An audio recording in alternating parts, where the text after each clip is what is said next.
Hello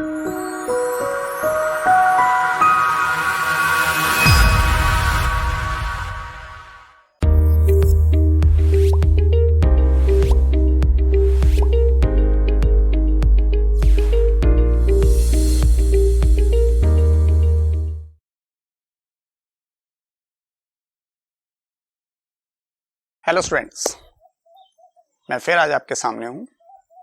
छोटी छोटी बातों को लेकर हम आपसे कम्युनिकेट कर रहे हैं।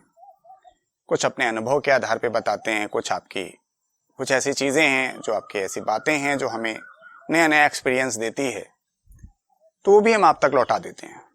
बस उसे फिल्टर करके, उसे रिफाइन करके, रीडिफाइन करके हम आपको लौटाते हैं। तो मैं इस वीडियो में एक ऐसी ही बात करूँगा, क्योंकि अब एग्ज़ाम जैसे से करीब आ रहा है तो बहुत सारी प्रॉब्लम शुरू होती हैं। तो एज ए टीचर हमारा काम सिर्फ टॉपिक पढ़ाना नहीं होता है, आपको मोटिवेट करके भी रखना होता है, आपके माइंडसेट को एक बैलेंस करके भी रखना होता है। क्योंकि अगर वो बैलेंस ही नहीं रहेगा तो हम लाख इनपुट देते रहेंगे, वो ग्रैस्प नहीं करेगा। एक्चुअली ये जो वीडियो है वो हमें पिछले कुछ अनुभव से जनरेट करने की इच्छा जागृत हुई। जैसे मैं अपने ऐप पे, हमारा एक ऐप है प्ले स्टोर पे, डॉक्टर कमलेश नारायण के नाम से आपको अवेलेबल होगा, आप उसे डाउनलोड कर लें। उसमें अगर आप प्रीमियम लेक्चर को ऑप्ट करते हैं तो आपको वीडियो लेक्चर्स मिल जाएंगे। लेकिन अगर आप कुछ भी नहीं करते हैं, सिर्फ डाउनलोड करते हैं, तो आपको टेस्ट देने का मौका मिलेगा। That's a free of cost. Every 4th day मैं आपको बायोलॉजी का टेस्ट लेता हूं। तो आप कहोगे भैया आपका कोई फायदा, फ्री में कराते हो? सर है ना फायदा, आपको पता नहीं चलता, मैं फायदा हर जगह निकाल लेता हूं। सर सबसे बड़ा हमारा उस टेस्ट से जो हमको बेनिफिट होता है, फाइनेंशियल बेनिफिट नहीं होता, लेकिन जो सबसे बड़ा बेनिफिट होता, हम ये जान पाते हैं कि बच्चे गलत क्या क्या करते हैं, कौन कौन से सवाल हैं, किस टॉपिक को या किस तरह के सवाल हैं जहां पे आप उलझ जाते हैं।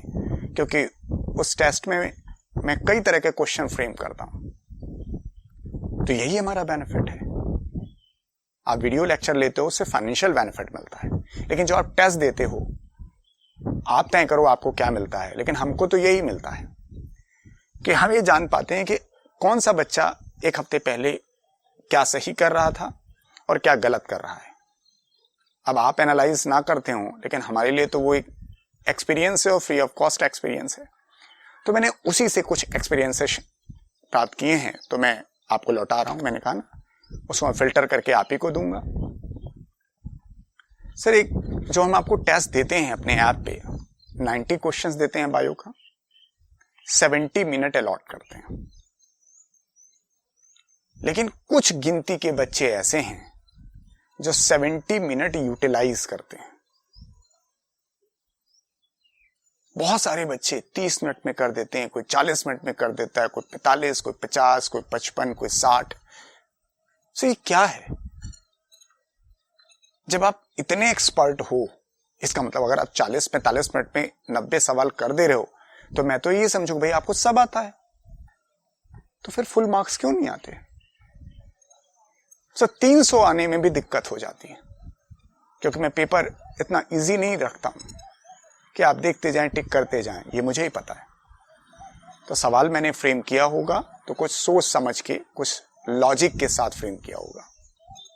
तो मैं तो नहीं मानता कि आप 30 मिनट में, 35 मिनट में कर देते हैं, सबमिट कर देते हैं। तो what are you doing this thing? Are you joking? क्यों मजाक कर रहे हो? मत दो टेस्ट। ऐसे लोग की जरूरत नहीं है ऐप पे। मुझे भीड़ नहीं कलेक्ट करनी वहां पे। जब आप नहीं सुधार करना चाहते तो मैं कैसे करा दूंगा? तो इस वीडियो के माध्यम से मैं पेरेंट्स से भी बात कर रहा हूं कि आप ध्यान दें, आपका बच्चा जो टेस्ट दे रहा है, में गलतियां कहां कहां हो रही हैं। अगर आप 45 मिनट में टेस्ट सबमिट कर देते हैं, 30 सेकंड में एक क्वेश्चन को पढ़ लेते हैं, तो सर सही होने चाहिए ना सारे। भाई इतना फास्ट आपका बच्चा है। सिर्फ कोचिंग में एडमिशन करा देने से, बुक्स ला के दे देने से, फैसिलिटीज प्रोवाइड कर देने से आप मंजिल नहीं पा जाओगे।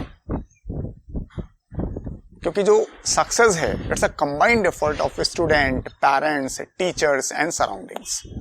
हमें सबको मिल के प्रयास करना होगा। तो यस, तो हम बात कर रहे थे कि हमारा बच्चा बहुत जल्दी क्वेश्चन पेपर को सबमिट करता है। तो आपकी इस चीज को देख करके मैंने देखा कि आप अपने साथ मजाक कर रहे हैं। एक्चुअली क्या होता है, एग्जाम के पहले जैसे से एग्जाम करीब आता है, हमें अपनी बॉडी लैंग्वेज, हमारे मेंटल स्टेटस, फिजियोलॉजिकल स्टेटस को हम एग्जाम के करीब लाते हैं। यानी उन एक्टिविटीज से गुजरना चाहिए जो हमें एग्जाम के दौरान फेस करनी है। तो मैंने जो 70 मिनट अलॉट किए हैं इस फेवर में किए हैं कि आप अपने हाथ को, अपने दिमाग को, अपने फिजियोलॉजी को, अपने फिजिकल एक्टिविटीज को ऐसे कोरिलेट करें कि एक क्वेश्चन में तकरीबन 45 से 50 सेकंड लगना चाहिए, एवरेज लगना चाहिए। किसी में आप 5 ही सेकंड लगाते हो, लेकिन किसी में 1.5 मिनट लगना चाहिए। ये प्रैक्टिस करनी होगी आपको, ये ओवरनाइट नहीं हो सकता है।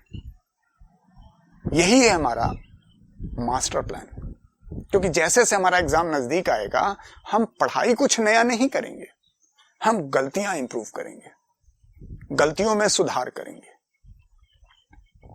तो सबसे बड़ी और सबसे भयानक गलती यही होती है, आप रियलाइज ही नहीं करते हो इस बात को, क्योंकि टेस्ट को शायद सीरियसली नहीं लेते या एक्स्ट्रा टैलेंटेड हैं आप अपने हाथ को, अपने दिमाग को, अपनी सोच को इस तरह से व्यवस्थित करें कि अगर आप 20 सवाल करते हैं तो एवरेज में 15 से 18 मिनट लगने चाहिए, क्योंकि 20 आसान नहीं होंगे, 2 या 4 आसान होंगे, 2-4 टफ होंगे, 10-12 एवरेज होंगे।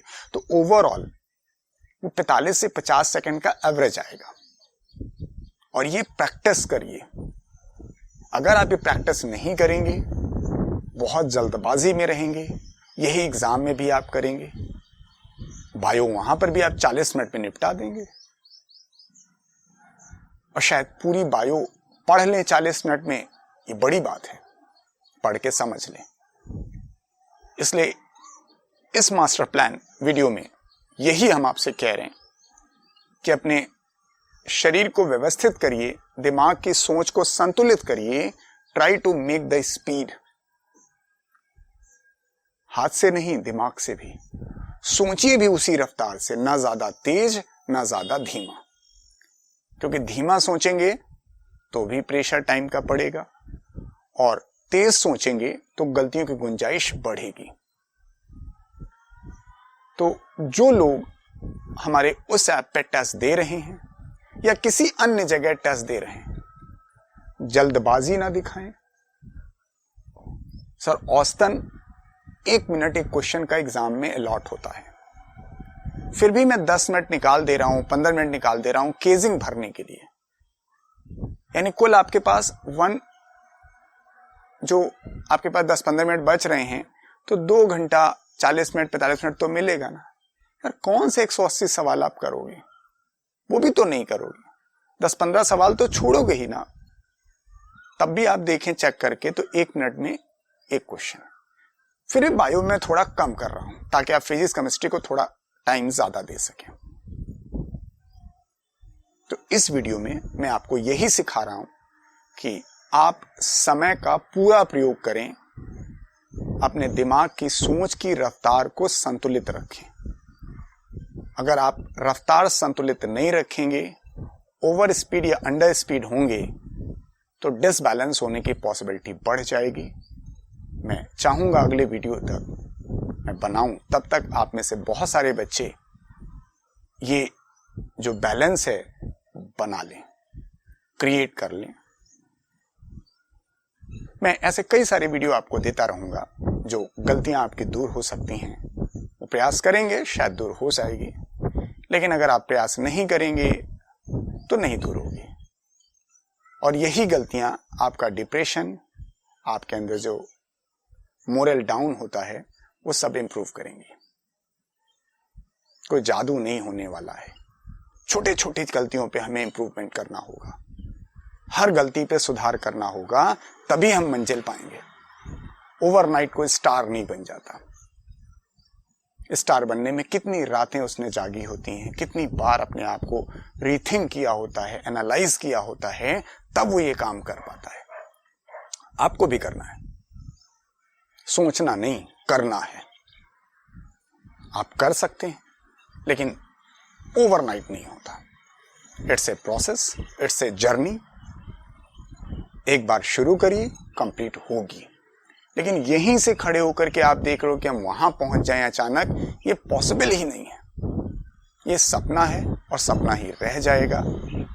तो अपने समय को यूज करिए और सुधार करिए। अगले वीडियो में हम फिर मिलते हैं दूसरी गलतियों के साथ, उन पर वर्क करेंगे मिलकर हम और आप। Stay connected.